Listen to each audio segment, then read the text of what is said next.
Hey there everyone, thank you guys so much for tuning in to yet another episode of My Orchid Adventures. Now you guys know in my prior video I talked to you guys all about how I was so inspired by Stuart into actually creating my own vandas by cross-pollinating them. And I asked you guys your opinion on if you guys thought I should do it, and you guys indeed gave me the green thumbs up to go ahead and start this new adventure. So thank you so much for encouraging me to do so. So today we're going to be taking a look at the vandas that I think are prime candidates to do this cross-pollinating. And I want you guys to give me your opinions and your ideas on which ones you think I should cross-pollinate, because I do want you guys engaged and I want you to participate in this adventure right along with me. So let's go ahead and take a look at those vandas now. Now, unfortunately, at this time, we don't have too many vandas that are actually in bloom and at its prime. We do have a couple of them, but again, they're not at their prime, and I don't think these are the ones we really want to select, right? So even though we do have some vandas that are fading out and they will not be capable of using for our propagation, but indeed we do have some spikes, so that's the good news. We will still have a selection to choose from. And within a month or so, I would say that these future blooms right here will be ready to be cross-pollinated. And with a little vanda luck, we may have some vanda pods. Wouldn't that be great? And our very first candidate is one that we did do a propagation project on. This is the Vanda tatsellata, which is a combination of the Vanda sanderiana and also the Vanda tricolor. And this is quite an amazing Vanda. Now check that out. And you tell me, how amazing is that? Oh my. And I don't know how close you can see this, but as you can see way down in there, there is a spike that is forming. So this one will also have some buds in about a month or so. And we can double the pleasure on the spiking action, because this is the other one that we propagated. This is also a tatsellata as well, and this is also in spike. Right there. Can you see it? Yep.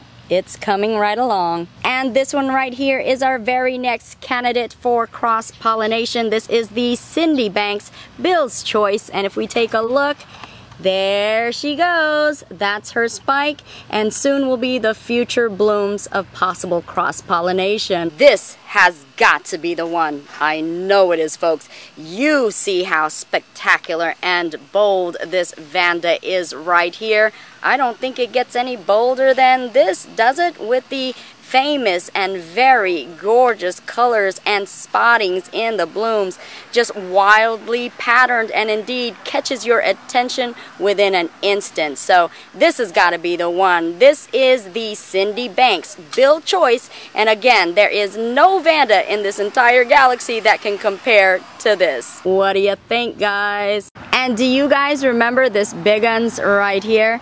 This is that Mimi Palmer that was so huge in its blossom and so striking in its pattern. And I actually don't know how well the color is coming off on this camera, but this blossom definitely has a green glaze overlay, and it's kind of greenish, almost silverish color, and it's on top of that purple. Definitely very beautiful. Kind of gives it a greenish iridescent glow. Definitely has some speckling in there as well. Some very tiny dots amongst that very heavy tessellated pattern. That cobweb pattern that beautifully shines through in this blossom. Very beautiful, very waxy, and somewhat of a thick texture to the blossom. You're also noticing a lot of rippling in the bloom as well. Definitely nice ripples in there, as you can see. Such a wonderful and beautiful big bloom. And if we take a look at her, you will also see her spike coming right along as well. Now this one right here in particular, I haven't even showcased to you guys yet.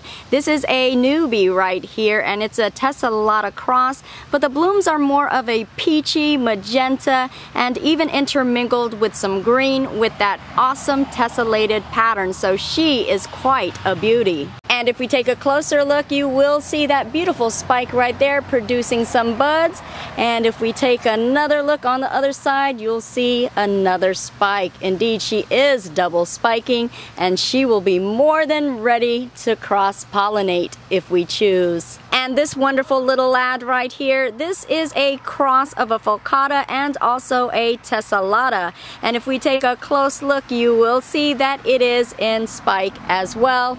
And it is in great hope that we select it for cross-pollinating. This indeed is quite a gorgeous beauty with her very unique colors. And also the fact that she is spectacular in her fragrance, completely taking over my garden. If we take a good look, you are noticing a dual tone in color.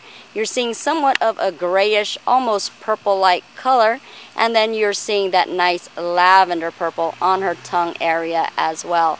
So very, very nice Vanda, and spectacular in her fragrance. And this little fella right here, this is a Vanda Ladda fragrance nick. And indeed, this has quite a beautiful tessellated, very deep and extreme pattern on here. And so dark, it actually looks almost black. And of course, all of the Vandas that I showed you are all fragrant. So indeed, this would be a nice candidate for the cross-pollinating, don't you think? Well, he thinks he is, and he also has a spike to prove it. And looky here, guys. I didn't even know about this one right here because it's hidden way in the back. But take a look at that. Do you see this one in spike as well? And this one right here is also a Cindy Banks Bill's Choice. So indeed, it's been confirmed. We have to at least do a cross-pollination on the Cindy Banks Bill's Choice. It wants to be pollinated so badly. Okay folks, so now you've seen all of our selection, and I do have to tell you, I am very excited about the ones we have to choose from because each and every one of these have such wonderful and great traits for Vandas. Number one, they all are very, very fragrant. Number two, they all have very bold and extreme patterns. Number three, they are all so nicely colored. And number four, they love to bloom continuously and throughout the year. You cannot beat that with a bat. So indeed, wonderful traits on each one of these Vandas. I cannot complain.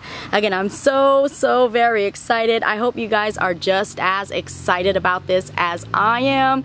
And I am so excited to also find out what you guys select to have cross-pollinated. So you guys will have to let me know exactly which ones do you think should be cross-pollinated, and me and you guys, me and you will select these Vandas and create some awesome crosses.